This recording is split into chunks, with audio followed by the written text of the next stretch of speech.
Hello everyone, welcome back to my channel. সবাই কেমন আছো? আশা করি তোমরা খুব ভালো আছো, সুস্থ আছো। আর আমিও মোটামুটি ভালোই আছি। তো বন্ধুরা, নতুন বছরের নতুন ব্লগে অনেক অনেক স্বাগত তোমাদের সকলকে। আজ আমি তোমাদের সঙ্গে শেয়ার করব আগের দিন যে নার্সারিতে গেছিলাম সেখান থেকে আমি কিছু গাছ কিনেছিলাম। কি কি গাছ কিনলাম সেগুলি তোমাদের সঙ্গে আজকে শেয়ার করব।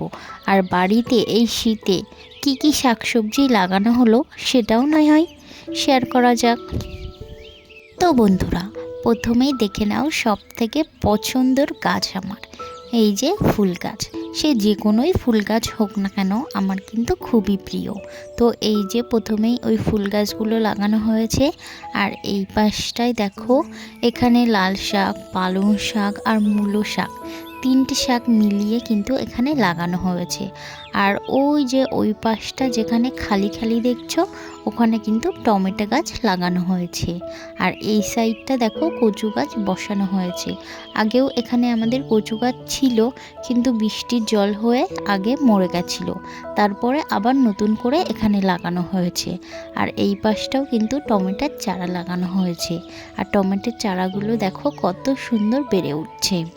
তারপরে দেখো একটা কাণ্ড হয়েছে, একটা লাউ গাছ কত সুন্দর বেড়ে উঠেছে, একটা লাউ ধরেছে, কিন্তু ইঁদুরের কাণ্ড থেকে মাথা খারাপ, সব পাতাগুলো কেটে কেটে নষ্ট করে দিচ্ছে।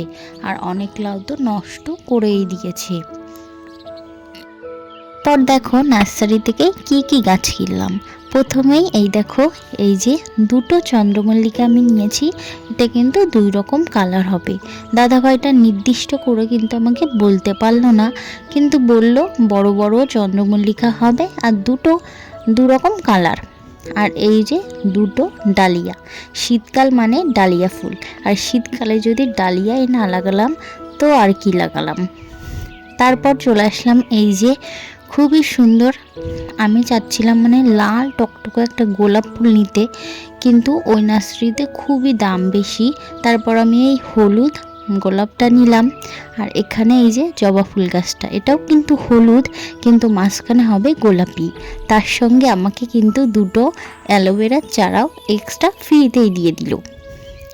তারপর আমি কিন্তু যেয়ে একটা পর্তুলিকার ডালও দাদা ভাইয়ের কাছ দিয়ে নিয়েই নিলাম।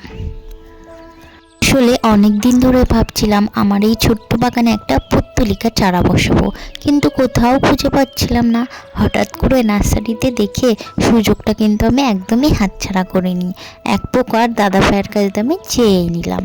তারপর এদিকে দেখো বন্ধুরা, এখানেও কিন্তু টমেটোর চারা বসানো হয়েছে। আর এখানে তো অলরেডি ছোট্ট একটা টমেটো ধরেও গেছে। আর এখানে কিন্তু টমেটোর সঙ্গে সঙ্গে লাউ গাছ বসানো হয়েছে, সেগুলো বাঁচবে কিনা এখনও ভরসা নেই। তারপর এই যে এদিকটা লাগানো হয়েছে ধনেপাতা।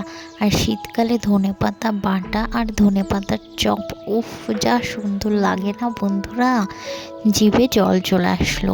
তো যাই হোক বন্ধুরা, ওই দেখো কচু গাছের ওই পাশটা আমি কিন্তু কয়েকটা লঙ্কার চারাও বসিয়েছি। আর কটা পেঁয়াজের কালি হওয়ার জন্য পেঁয়াজের মুখ কেটেও কিন্তু বসিয়েছি। আগের বছরে আমি বসিয়েছিলাম বাড়িতে, কিন্তু খুব সুন্দর পেঁয়াজের কালি হয়েছিল। তো তার জন্য এইবারও বসালাম, জানি না কি হবে, তো দেখাই যাক কি হয় না হয়। তো বন্ধুরা, ছোট্ট একটা ভিডিও তোমাদের সঙ্গে শেয়ার করলাম, কেমন লাগলো অবশ্যই কমেন্টে জানিও। ভালো লাগলে আমাকে সাপোর্ট করো, আমার পাশে থেকো। টাটা বন্ধুরা, ভালো থেকো, সুস্থ থেকো।